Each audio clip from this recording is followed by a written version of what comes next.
Sports Talk, the sports show that talks about sports and other topics relatable to sports fans. We have a special guest here today with whose name is Carlos Vargas, Hey, hello. and our co-host from a remote location that is undisclosed, Harris Berger. What's up, everybody?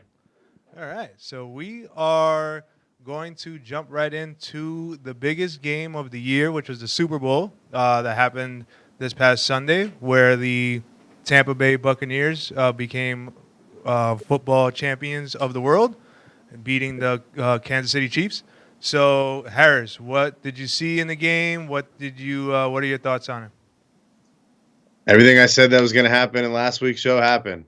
Tom Brady and that offense went out and picked apart Kansas City, but it was the defense, the Bucs defense that we talked about last week that ended up taking control of this game. Had Patrick Mahomes running for his life for the entire game, 500 yards running away from Tampa's front seven, and they got after him and got after him often.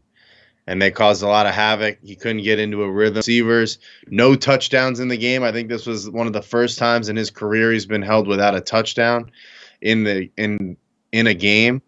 And it was the Tampa Bay defense that held them to 9 points, only 3 field goals in the game. And then it was the turnover machine and that defense, and then Tom Brady took advantage. Absolutely remarkable what we ended up seeing on Sunday. I think, a lot of people were picking the Chiefs. A lot of people were like myself who just didn't want to bet against Tom Brady. And they just ended up, the star-studded defense ended up just taking over that game. And, I think a lot of what Tom Brady was able to do fed off of what the Tampa Bay defense was able to do against the star-studded defending champion Kansas City Chiefs. Yeah, I would agree. I think that the defense that they built, Todd Bowles came in with a great game plan to keep that offense bottled up. I think it was kind of a testament to what Bill Belichick's been able to do in the playoffs year in and year out against that Chiefs team over the last few years. He kind of had the same game plan, get after Mahomes. They already had a weak exposed offensive line. They were out one of their guards. Their left tackle was out with an Achilles injury, and they got right after him. It felt like JPP, felt like Vita Vea. It felt like those guys were in the backfield all day long. And then with the combination of Devin White, Antoine Winfield, just that defense was able to bottle up that high-powered offense in Kansas City and really slow them down. It felt like Mahomes really couldn't find a way to get going. Travis Kelce was really the only bright spot. He had 100 and something yards receiving in the game and 10 receptions. But Tyreek Hill had they couldn't really find their secondary receivers like Hardman and a few of the other guys. They couldn't really get anybody going. Their running game didn't get going a whole heck of a lot. Le'Veon Bell didn't see a single snap in that game. So it was really a testament of how good that defense was and special teams. I think when it came down to it, especially come playoff time for any football team, if you can hold teams in the red zone to 3 points, you're going to be successful. And that's exactly what Tampa did. Yeah, I think in these games, we always want to see something that we've never seen before. And Patrick Mahomes and the Chiefs get like that super star-studded offense getting shut down is just absolutely incredible. But let's take a second here to talk about Tom Brady like we did last week. I mean, I picked the Buccaneers because you just never bet against Tom Brady. So like we both picked the Tampa Bay Buccaneers, which is you being an actual Patriots fan who loves him, and then like me being a division rival fan who's grown to hate him over the years because he's always been so great. Talk about his legacy now being 7 for 10 Super Bowls, showing up in 10 Super Bowls, and now single-handedly having more Super Bowls than any other NFL team out there. It's funny. Mike Greenberg said on Get Up the other day, made a really good point. Tom Brady is his own organization at this point. He is the franchise of Tom Brady. And if you really look back, and we want to talk about legacy and the legacy that Tom Brady's leaving behind, it's 3 separate Hall of Fame careers that spans 3 decades. You look at early Tom Brady, 2001 to 2010, 3 Super Bowl appearances, 3 championships and an MVP. You go to the middle, the second decade, 2010 to 2020, and we go there. He went to 4 Super Bowls, won 2 of them. All right, and an MVP. Then we go to the 2010 or 2020s, been to 2 Super Bowls, won 1 of them. So he's already been there, done that, and we continue to roll through and add an MVP in there. So 3 different Hall of Fame careers for a guy that's been playing in the league forever. That a lot of people, and I'll name names, Max Kellerman being the forefront of this argument, has said over and over again that Tom Brady is not good anymore. The cliff is here. The decline is here. He needs to get out of the game, not play anymore. He can't throw the football, can't do this, can't do that. And he just continues to come out and show people that he can do it. And everyone said in the beginning of the year when the Bucs struggled, they were 5-7 at one point.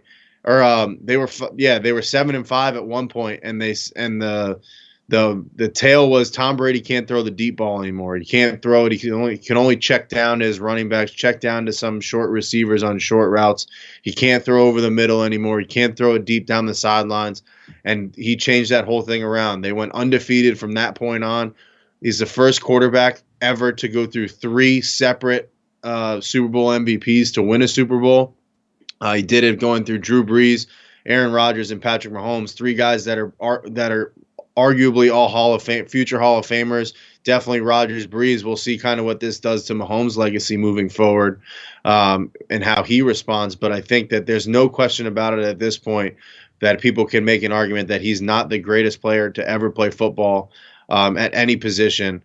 At any level, I think, and he's probably one of the greatest athletes of all time. He passes Jordan on the list for most championships of all time. He doesn't have the most championships of any athlete ever. Bill Russell holds that honor, but the legacy here pretty much sets him apart, head and shoulders over everyone else. And I just don't think we'll be able to see it again. And who knows, if they find a way to run this back with the same group, they could come back and win 8. Yeah, I think when thinking about Tom Brady and the way you said like he's adjusted to the different transformations throughout the years. But I think one of the things that makes him so great is the fact that he's always been able to work to do more with less as far as receivers go, like we talked about last week. And then this particular one, he totally squashed the whole system quarterback. Like we see that he can win without the New England Bill Belichick tree. And Yep. Furthermore, once he had the weapons and in just a totally different setting, like he just goes into a new place, a new conference, facing new like stud opponents like the Drew Brees and Aaron Rodgers. He ends up getting through all of that, and then he gets the familiar opponent, which is the Chiefs, which probably was a relief to him. And with the extra preparation, and you saying last week that he was like the most prepared he's ever been for a Super Bowl, he showed it, and it was just like it was just absolutely amazing to see what he was able to accomplish, looking at it from an unbiased perspective. Yeah, 100%. And I think we can go back to one of the highlights of the game for me was he got into a little bit of a spitting match with Tyrann Mathieu and kind of the arguments that went back and forth, the gamesmanship, if you will, between the two, jawing at each other from the start, it felt like, of that game. And most quarterbacks, I mean, Tyrann Mathieu is regarded as one of the best safeties in the league. Most quarterbacks tend to stay away from him. When they started to go at it, Tom started to go after him. And you saw it on that drive. He went after him, and then there was a penalty. He went after him, and then there was another penalty. Then they went after him again, and Antonio Brown caught that touchdown pass. He went after him a lot during that game and was able to pick him apart. And it just goes to show the tenacity, the bravado, the balls on Tom Brady that he just dragged across the field for the entire Super Bowl to go and win his 7th Super Bowl, and then to go in the parade yesterday and start tossing the trophy around like it's to take Rob Manfred's line, some piece of metal.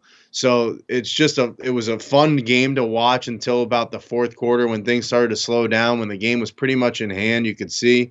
But it was a lot of fun and just an enjoyable experience to watch Tom Brady go to work again, to just understand the greatness that he is, and the value that we probably won't see anything like this again in football. Yeah, it's the perfect storm of what he was able to accomplish from one team and then going to a completely different team and accomplishing it. I think his goals were to pretty much squash any kind of debate, whether like with the system and the teams and like the comfortability and then like the fact that most of his career the AFC East was just a rollover division, so he got a lot of layup wins just facing the Bills, Dolphins, and Jets twice a year. So now, I mean, he just put himself in a whole nother category, and he just answered all the questions. Like it's just with him tossing a trophy, it's just basically like he's won enough. Like he's won enough of them to really like he could do whatever he wants. And that's what he's been able to do. As far as like a Jets fan and a rival's perspective, and when you look at like the cheating scandal that he has, that some people have never forgiven him for. I think he's played long enough to totally squash anything bad you could say about him. I think that a lot of people still won't agree with that opinion. It'll be unpopular for some, but at the end of the day, he ended up doing what he had to do, and he did it in the grandest way possible, and he accomplished any goal that you could have set for yourself. Yeah, I agree. I think there's obviously, and everyone's going to have their own opinions when it comes to some of the stuff that has surrounded the Patriots organization, which has tied into Tom Brady throughout the years. I think you're 100% right. I think the longevity of success that he's had, and not just spurts of success centered around these scandals, is really where it sets apart. He's a guy that's very easy to hate because he's been so successful, especially around these parts when it's come at the demise of the Jets organization, and a few other organizations around these parts, including the Giants. Even though the Giants beat him twice in the Super Bowl. Imagine if Eli didn't win those two Super Bowls. We'd be talking about Tom Brady winning his 9th Super Bowl. It'd be incredible to even think about that could happen, and it still could. He's already said he's coming back next year. The team, a lot of the guys have said they want to restructure their deals so they can keep as much of this team together as they can. The big question mark is going to be around Chris Godwin, and can they re-sign him? Or is he going to go out and get paid? I think somebody's going to go and pay Leonard Fournette a bunch of money as well, so it's going to be a question there. Ronald Jones is a free agent, so we'll see kind of what happens with some of these guys. But I think the Bucs are in a great spot to continue moving forward. I could see Tom Brady even restructuring his deal, going back. He's used to taking team-friendly deals. If he wants to take another one, go after an 8th Super Bowl. In a division now with a lot of question marks. The Saints defense is still the Saints defense, but who's going to play quarterback? Carolina's a question mark. Atlanta's a giant question mark. So that division is all but wrapped up for the Bucs at this point moving forward. And the NFC has their own questions now. The Rams, what's going to be with Matthew Stafford out there? You got Aaron Rodgers still up in the north. And then we got the questions with the NFC East as well and how good they're going to be. So it's pretty wide open, I think, if they want to run this back to go again for number 8. And I think there'll be a lot of interchangeable parts. Like if Fournette ends up skipping town, there'll be another, running back who's going to ring chase. Once you have this precedent and you have this structure, it's very easy to find like the Karl Malone to the Lakers, like these like little budget deals where people just want to ring chase, and there'll be I'm sure there's going to be a ton of suitors to replace whatever if Fournette leaves or if Godwin leaves. It's just basically like they have the structure now, so they like the moving forward is not going to be as hard as long as they have a healthy Tom Brady and everybody else who's on board with everything. It's just it. I mean, you nailed the nail right on the head. You hit the nail right on the head there with the words ring chase. You're going to have tons of veterans that are free agents coming up that want to quote unquote ring chase. I mean, look, LaShawn McCoy just did it 2 years in a row. Went to Kansas City for no money, won a Super Bowl, goes to Tampa for no money, wins another one. So you're talking about guys that just want to be there, right? They want to be in the presence of Tom Brady, know what it's like to work with him, know what it's like to catch his footballs. Know what it's like to be on the winning team. and get a ring before they ride off into the sunset. And I think that's exactly what you're going to see. Some of these young guys for Tampa want to leave and go get broken off and have the Brinks truck backed up for them. But then you're going to have some of these veterans that can still get it done that are going to want to come down to Tampa to ring chase and go and get one. Absolutely. Would you like to add anything to our conversation over here? I mean, he already said he's coming back, so everyone's watching and waiting. And after this Super Bowl, like, who knows? Yeah, I definitely have to agree with that one. So we have a unique situation today where we have two hockey players who have played in international play and also traveled into different parts of the country and parts of the world. Harris Berger, who everybody at home wouldn't know about that because we haven't talked about it, and Carlos Vargas. So I would love you guys to share some of your stories and some of your experiences on how fun it is to play internationally, the challenges of it, and basically all the fun that goes along with international traveling. So Harris, I'm going to ask you first. So what countries have you played in, and what kind of tournaments? Like, what can you tell us about your experiences as a hockey player? Yeah, I think right off the top of my Canada was one of the places we went to the most internationally, just because it's so close, right? We did some traveling there I got to spend a Canada Day in Ottawa, which was cool, being in the capital city for their Independence Day, or for their July 4th kind of holiday. Being there, going to Toronto, being able to go to the Hockey Hall of Fame, going to Montreal and seeing some of the stuff out there, heading out west, Alberta, Saskatchewan, out into Vancouver, some of the more prettier areas of the country, and just being able to see and experience some of the country and culture that we don't get. Being originally from Florida, we don't get too much of down there. So we have our own little Southern Latin culture that we have, and we don't get too much of the hockey culture and too much of the Canadian culture. So that was cool to experience. Traveling all around the country, been to almost every state in the union. Overseas, I've been to Eastern Europe, Sweden, Finland, Russia. So just playing in some tournaments over there and playing against guys over there is a lot of fun, because you get to know some of those guys and meet them and kind of see where they come from, and you learn their stories. So that some of the stuff like that's pretty cool. All right, Carlos. Well, my story is quite different because I grew up in Mexico City, a city that's definitely not known for ice hockey. That is true. But thanks to hockey, I've been able to play in the U.S., in Canada, Slovakia, Sweden, France, most recently in Dubai. Wow. So yeah, hope hockey has given me so many opportunities to travel, meet a lot of interesting people, a lot of different cultures. So And have you always represented Mexico when you've gone to these places? no, not always. Okay. I played for different teams, so Hey, how about you, Harris? Have you always represented the U.S. when you played, or were there different teams within the traveling? Yeah, we were on club teams traveling, most of the time. So we were teams coming from the U.S. to play in Canada and in these other countries, and but we didn't represent quote unquote Team USA. So there were other teams from the U.S. there from different parts of the country. We just happened to be the guys from Florida. That's pretty cool. So we have one representative from Florida, which is not widely known as a hockey state, and we have one from Mexico City, Mexico, which Mexico's a lot of people wouldn't think of hockey when they think about Mexico. So there's definitely two great spectrums there. So the hot water, the hot weather cities are thriving through over here.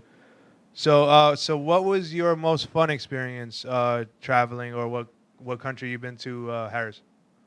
I would probably have to say going to Toronto. We were young. We were maybe 10 or 11 years old, going to the Hockey Hall of Fame for the first time with my brother and I was one of the best experiences I've had playing youth hockey, traveling internationally. I think it was the first time we were able to go. We were our first time in Toronto. So we didn't know that. I mean, we didn't know. Two, we didn't care that much about the history of anything else but the Hockey Hall of Fame. Right. And being able to go, we were there during the World Cup of hockey back in the day when they used to run that. We were there for that as well. So we were kind of there in the middle of this party almost atmosphere in Toronto during the World Cup. And being able to go to the Hockey Hall of Fame and see the Stanley Cup and see all the trophies and have our picture taken with the Stanley Cup was a cool thing for an 11 or 10-year-old to experience. That was pretty cool. The other one that stands off the top of my head was going to Latvia and going to the rink, the Riga Dynamo arena, and being able to go in there and play there. So that was a cool experience as well. Because that was a big KHL arena, a brand new arena at the time when we were there, and being able to experience kind of a smaller country's passion for hockey. So that was really cool. Awesome. How about you, Carlos? What was your most fun experience? Well, I have to say one of the most fun experiences I had was as a kid, because like things are just like different when you're a kid. You just about like the fun of it, playing a sport I love. And I was given the opportunity to travel to Canada to the tournament in a hockey camp. That was one of the best summers I had. I was 13 years old or 14 years old. So that was fun. Another fun experience was, like 3 years ago when I was moving here. I made a road trip with my then girlfriend and our two dogs, Onyx and Roomba. We drove cross country, and I was on a search to play in as more rinks that I could. I was just playing pickup hockey when it was possible.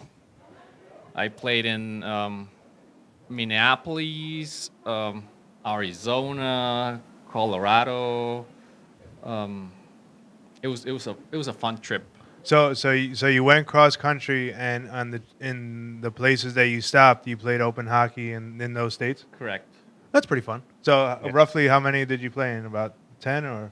I would say like 12 different rinks. That is a fun road trip. That is a Yeah. fun road trip for sure. So Harris, what have did you win any trophies, or did you have any win any tournaments? What sticks out to you over there? Yeah, two tournaments that stick out were Pee Wee Quebec, probably one of the biggest Pee Wee hockey tournaments in the world. The Bell Canada Cup was another one that we didn't win the Pee Wee Quebec tournament, but just being a part of it. There's teams from all over the world at that tournament, so we got to meet a lot of people, a lot of guys I still talk to this day. A lot of lifetime friendships come from stuff like that, and traveling with your buddies from back home, being able those hotel experiences when you're a kid. My brother and I were lucky enough to be able to share those together. And be able to play in some of these tournaments together. And the Bell Canada Cup was another one of those that we actually won that tournament in Toronto. Bell Canada is and was one of the bigger name tournaments in that country at the time. And we beat the Toronto Marlies team to win that tournament. So it was kind of the David Goliath story of the home team versus the kids from Florida. So that was that was a fun trip in and of itself. And then to be able to win that tournament, and then to go on to win the Silver Stick tournament too. Silver Stick is a tournament that still happens to this day. You have to qualify regionally in order to make the big tournament. We went to Sarnia, Ontario, and ended up winning that tournament against another Canadian team. So just being able to go on and then to see kind of where we all are now is one of the coolest things too. Some of the guys I played with on some of those winners are playing in the NHL now. are playing pro overseas in the KHL and the German league, the Swedish elite league. So a lot of great hockey players came from those teams, and a lot of guys I still keep in touch with. That's awesome. And you were a goalie in all of this time, or? Yeah. All right, so you were a goalie, and your brother was what, a forward, or? Yeah, my brother was a forward. All right, cool. And then you've always been a forward, right? I've always. Yeah. So a little bit of backstory from myself. So I've played hockey with both of these gentlemen in an open hockey format, and these guys are good. I've played goaltender. They've scored on me a bunch of times. I've actually played forward with Charlie, and he's been able to give me some assists. Like I just give him a little dump pass, and then he's been able to score. And then sometimes he gives it to me, and I've been able to score. So these guys are definitely the real deal. Especially Harris. Harris scored on me like 6 times the other night. It was awful. So Charlie, what trophies have you won? Any kind of accomplishments that you've had there? Well, one that comes in mind is the most recent one. We played in a tournament in Miami, it's called the LATAM Cup, and it's an interesting tournament because it's for countries. It was thought for like Hispanic countries that are starting to grow hockey. So Mexico played, Venezuela played, Colombia played. There was a team from Jamaica. So that was a fun experience. We ended up in 3rd place, which was not bad. We lost again. We lost a key game that took us away from the medal game. Yeah. But the 3rd place game was quite interesting, like both end game. That's cool. Yeah, I think in these international tournaments you have basically the best of the best going at each other. So, I think a lot of times just being there and participating is a lot bigger than like the actual medals and stuff. Ideally everybody would want to win, but at the same time, like just being a part of these tournaments is a win in itself. And is for me, being a sports fan, it's absolutely remarkable that you guys have been able to like travel the world through hockey and like play different hockey, and then different countries, they have different styles. So a lot of times I'm pretty sure like you guys didn't know exactly what you were up against. You were just trying to go in there and do your thing. Yeah, Yeah. I would like to add something about this tournament. As a Mexican and as a Latino, this tournament, it's like super inclusive. It started working a little bit with the NHL on the Hispanic Heritage Month. Okay. So it's an opportunity for a lot of people and a lot of in a lot of countries that hockey is not a popular sport to get exposed to that. So that's interesting. Even I remember watching one of the first Rangers games at the Garden, like last year when it was possible again. Right. And they played the highlights from that tournament on the Jumbotron, on the Garden. So that was an interesting experience too. That's awesome. So do you have anything you want to add, Harris, before we move on? No, good. All right. So I'm gonna ask. So since you've been to so many countries, what country had the best food and what country had the worst food? Oh man. Well, I played a hockey tournament in Nashville, and nothing quite beats Southern cooking. In my opinion, Okay. especially Nashville hot chicken. Probably one of the best meals I've ever had in terms of something greasy and something nice and comfort food, basically. The worst meal I've ever had actually came from a country I visited that I didn't play hockey in, but I visited on that trip, was Turkey. Not a big fan of the meals that I had there. We had to seek out a McDonald's quickly in order to survive while we were there. Uh, other than that, everywhere else, pretty much you can get the same kind of stuff. In terms of traditional cooking, they're all more or less the same when you're in terms of Eastern Bloc countries, I think, except for Sweden. All right. And Carlos? Well, I've gotta say, like French cuisine has always been one of my favorites. So I'll have to stick with that one. So when you were in France, it was And the bomb yeah, diggity over there? All right. yeah, but and then I'm gonna change a little bit the answer on this one Okay. because I've never experienced. I've always tried enjoying trying something new. But last time I recently went to Dubai Okay. and getting beer is like nearly impossible. So the food was not bad, but Right. the fact that you cannot get any beer anywhere, that was a bummer. All right. Well, the reason why I asked that is because a lot of times in the fan perspective, when you go to games, a lot of people revolve around the food and alcohol too. So, it's a very relative question to ask what places had the best food, the worst experiences. Sounds like not having beer that would suck, especially after a game, and then like you're celebrating things like that, and you have nothing to celebrate with. Um, so, to get back to a point that you mentioned, Harris, have you played with people who have played professionally? I know you mentioned it. Do you have any specific names or anybody you want to share? Sure. There's been a couple guys I played with, played against, played with in some separate tournaments or all-star games and playing junior. First name that comes to mind I played with since I was probably around 8 or 9 years old was Shane Gossesbeer, plays for the Flyers at this point.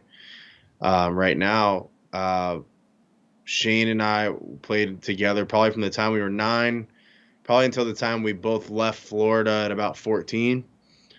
We played with or against each other from for a variety of different seasons leading up to the time we both left. I went the junior route. Shane went the prep school route. Ultimately, went to Union. A couple other guys. Chris Kreider used to play against when I was younger. JT Miller I played against in junior, and we played together in a Future Stars game for the Empire Junior League back in, geez, that might have been 2007 at this point. So we're talking about 14 years ago. Making me feel old, Fonz. A couple other, yeah, I mean, there's tons of guys. I know a lot of guys that are playing over in Europe, playing in the KHL, Swedish Elite League too. But I think the 3 guys in the NHL that stand out, I played against a variety of guys probably at one point or another just because of the levels and age groups that we're at with the NHL at this point. But now with the young guys coming in, it's a lot of the guys that I might have played with locally that are starting to come up into the NHL or at least into the college and the OHL areas. So they're starting to get some time in the AHL, starting to come into the NHL a little bit, finishing up college and heading over to Europe to play. So I've definitely played with a lot of great people. And that goes to show with the sport of hockey how tight it is. Shane and I don't talk quite as much as we used to, but every now and again, I'll fire a message off and he'll send me a message back. Some of the guys I still talk with almost daily, weekly for sure. So it really goes to show, like when we were growing up together and going to these tournaments and traveling together, it was really all about the camaraderie and the brotherhood aspect of it more so than the hockey aspect. I think hockey is one of those sports that's definitely afforded me lifelong friendships and lifelong coaches that I still speak with to this day, mentors in my life that have put a big impact on me growing up and that have a large impact on my life moving forward. Awesome. That sentiment gave me goosebumps. That was great. So, Carlos. Well, I'm really bad with name dropping, but I must say one of my first coaches was Ukrainian head coach Boris Doroshenko. After he moved to Arizona. He was a coach that worked with Austin Matthews. Oh, okay. So we have been around like a lot of like great players, some NHLers now. So that's one that I really appreciate everything that he taught. Awesome. Awesome. So you don't remember anybody else that you might have played with or you played with? Or? Daniel Subrus, he played for the Yeah, Dinah Zubers. Yeah. Flyers, Yeah. Canadians, maybe. That's pretty cool. All right. So all right. So how about like NHL rinks and professional rinks? Have you played in any, and what were they? Harris. Yeah, I've had the opportunity to play in a few. The best one, the most fun one, I would say that comes to mind was the old Joe Louis Arena. Ooh. Just the history of that building, and being able to be a younger guy that was a fan of guys like Brendan Shanahan and Stevie Y, and that Sergei Fedorov, that dominant team that they had back in the late '90s, that was so good, and being able to play in the same building that those guys did was one of the cooler experiences. I played in the Panthers Stadium probably too many times to count. We had our high school state hockey tournament in that building. The ECHL Everblades Arena was our home arena when I was younger. So we pretty much had a pro arena from the jump. Other places I've played in, where else have I played? Texas and Dallas. We played in the American Airlines Center. We played in Minnesota at the XL Center. Wow. Where else? Arizona. We didn't play Gila River. We played at Arizona State Stadium. That became Arizona State Stadium. Where else? I've been lucky. I've been able to play at the Garden in Boston. We played at the American Air or the Air Can. It was the Air Canada Center. I think now it's the Scotiabank Arena in Toronto. We played at the Old Forum in Montreal. So we've been lucky. I've been lucky enough to play in a lot of big arenas, not necessarily filled. It was probably maybe 100, 150, 200 people in these arenas, mostly parents and unruly sisters running around. but I was lucky enough to play in some buildings that have a lot of history and that have a lot of meaning to a lot of people. So that was cool. That's cool. How about you, That Carlos? sounds awesome. Well, I have never played in like an NHL rink yet, but I think one of the memories that I can like really treasure in hindsight was playing a game at the main square in Mexico City, because obviously it was like controlled rink. It's not a natural. It never gets so cold in Mexico City to have like an outdoor rink. Right.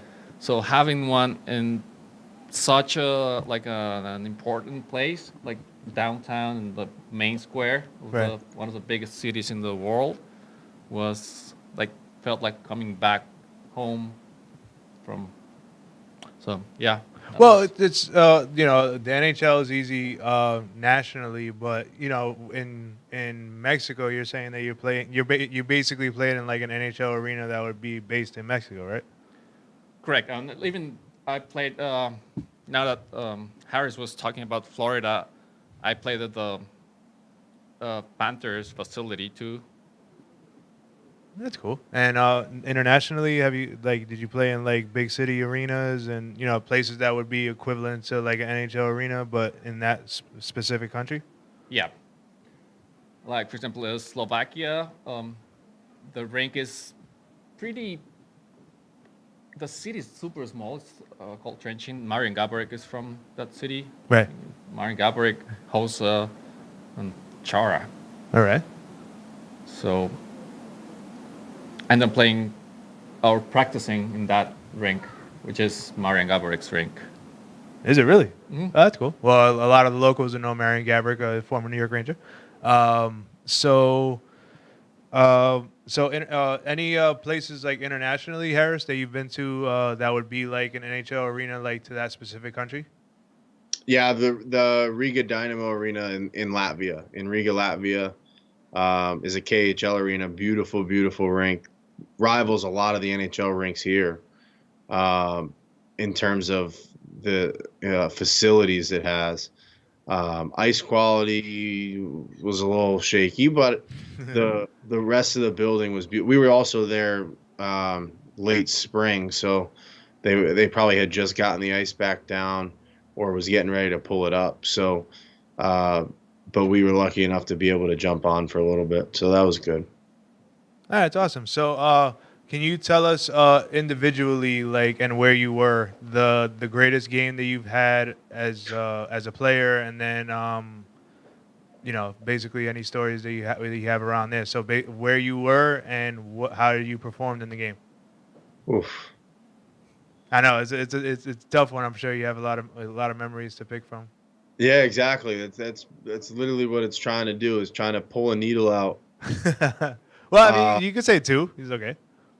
No, man, I think I don't know all the specifics, what my stat line is and things like that, but I Okay. know that being able to play in the championship game of the Bell Canada Cup at the Scotiabank Arena against the Marlies organization and winning that game and winning that tournament was a big deal.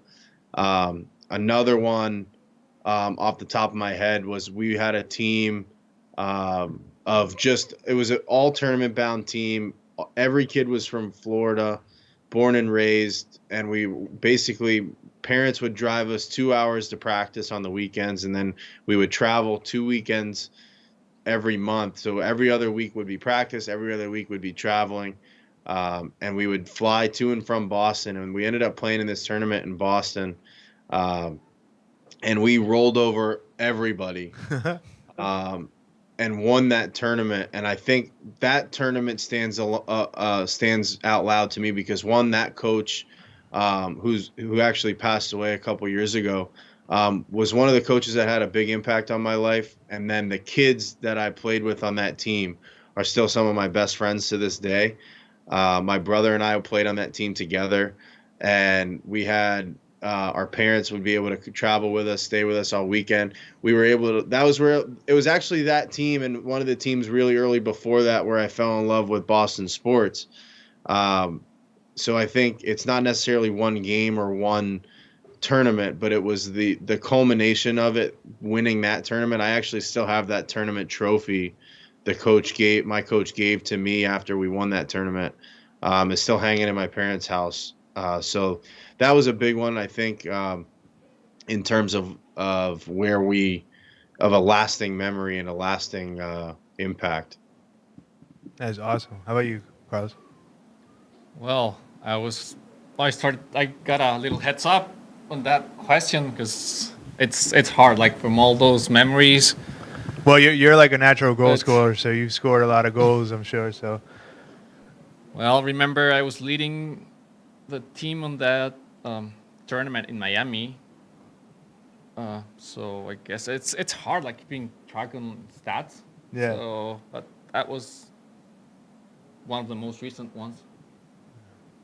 that's cool. And so what was there like a championship game where you specifically like scored a bunch of goals, or like what was there any kind of like memory that you have from there Um, out of the I many? mean, hat tricks are always like fun to remember. I remember having one national um, championship. And where was that? It was in Monterrey, Monterrey. Mexico. Yeah. Oh, okay, awesome. So all right. So let me see. All right. So Harris, do you have anything to add? Anything that came up in the questioning that you might want to like share? No, all good. Oh, you're doing a good job. All right. How about you? Well, I think everything has been set. That's cool. I think it's very fun to go down memory lane, and again, like playing internationally is amazing. And I think me, I'm just like basically like a beer leaguer when it comes to playing. Like it's a personal dream of mine to skate one day in like an exhibition or whatever, like in any kind of NHL arena.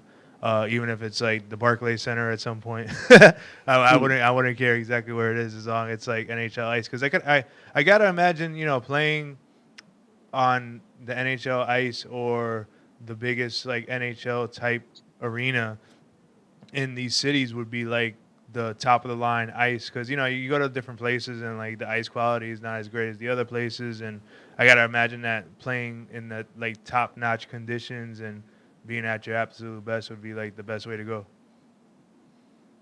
Right. So And don't be so surprised because some of them really aren't as good as you would think. really? Yeah. I know.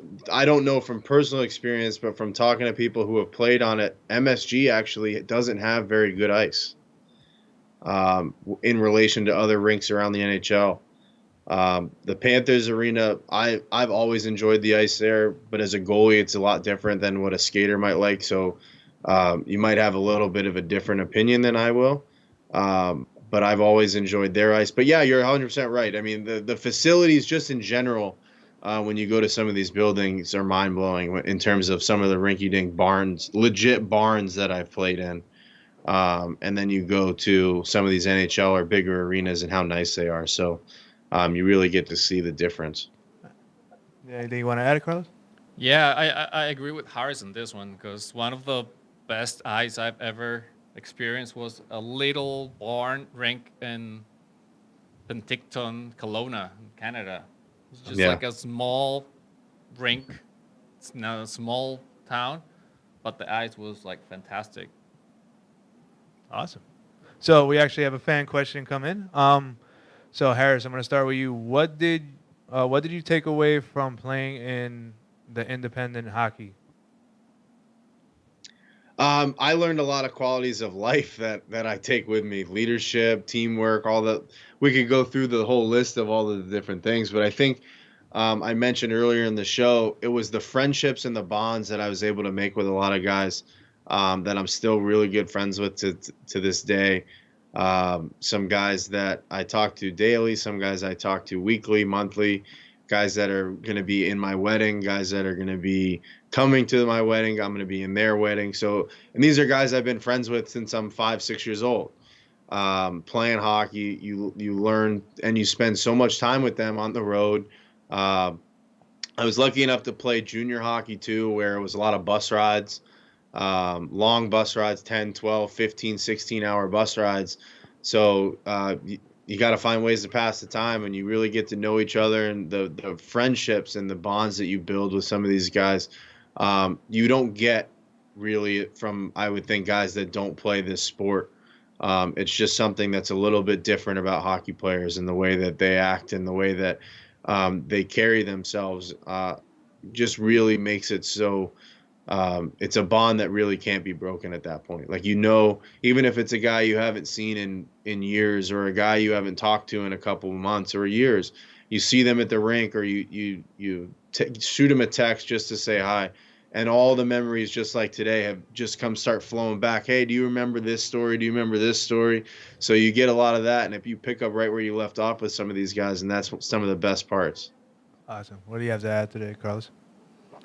Well, I do have like imagine the hockey scene worldwide is not a big scene considering like soccer or other sports that are more popular. But in Mexico, specifically in Mexico City, like you grew up with the same guys, some of the guys you play with, some of the guys you played against. So you grow up with the same people that creates like bonds that are some of them stronger than family. Like these kind of friends become your family. That's great. Yeah, I can imagine the the strong bonds and going through all these great life experiences. So, so I actually have a question. So Harris, has anything ever happened outdoors? Have you played in any outdoor rinks in these traveling situations?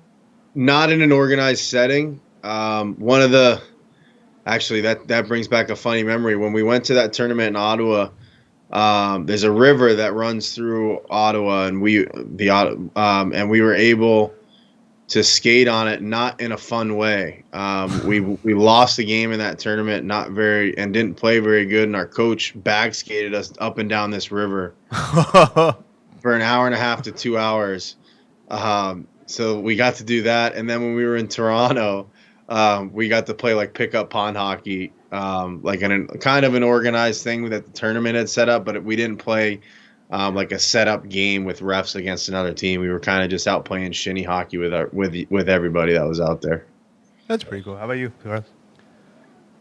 Yeah, I played in Chicago, like mostly unorganized, just like pick up hockey, just with your friends Right. kind of situation. Okay. So no tournaments or anything like No, internationally, nothing but outdoors, everything was. no.